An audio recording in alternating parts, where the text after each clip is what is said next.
అన్నీ కూడా మొత్తము కంప్లీట్ చేసి వెరిఫికేషన్ కంప్లీట్ చేసి we would have to be ensuring that the benefit is rendered to the beneficiaries on those particular months, in those particular months. ఇది destination కింద మీరు పెట్టుకోండి.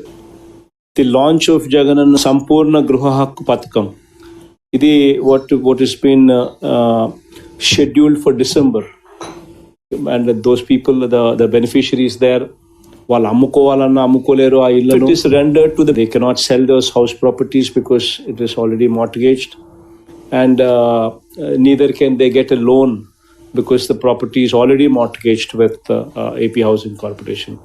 సో లోన్ తెచ్చుకోలేని పరిస్థితి, అమ్ముకోలేని పరిస్థితి. ఈ కేటగిరీలో దాదాపుగా 67 లక్షల మంది 2011 కన్నా ముందు, అంటే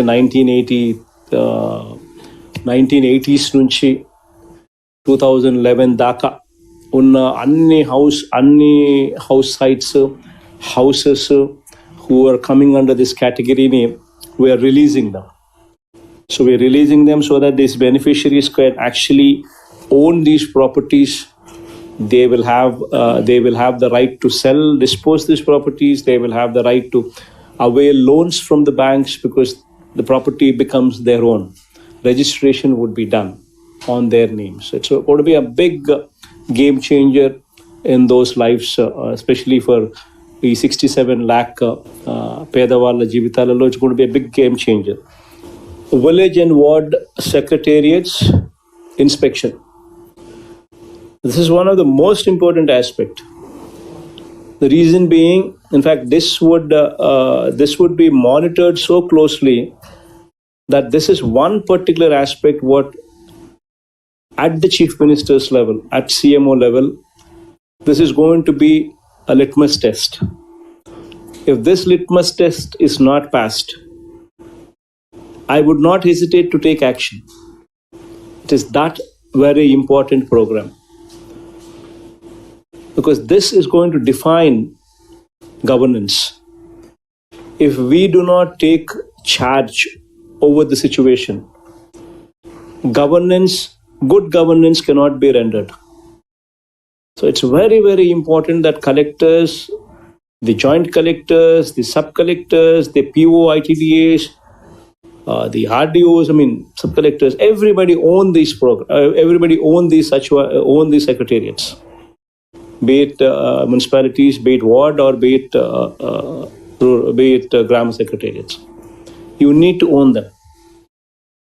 It's very, very important. My only apprehension in this whole aspect is, my only fear in this whole aspect is, if we do not go, governance will not improve. Only when we go there, governance will improve.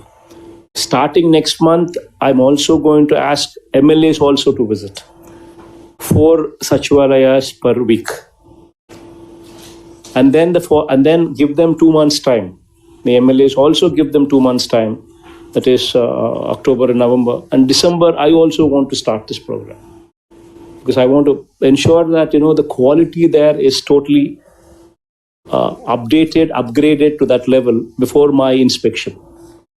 So I want you to focus on this, ensure that every minute detail is looked into, so that by the time I start touring, there are absolutely no complaints. Because when I start touring, you will be there with me.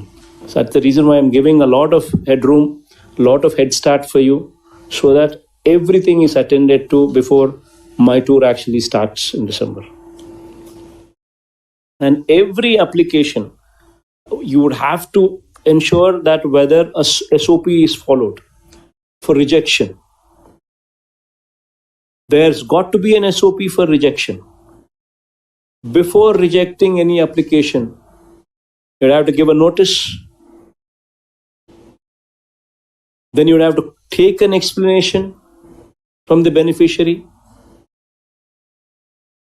You need to give an explanation. You need to give a notice to the beneficiary before an application is rejected. You need to take an explanation once again from the beneficiary on that notice that you have given. On that, you need to give a speaking order.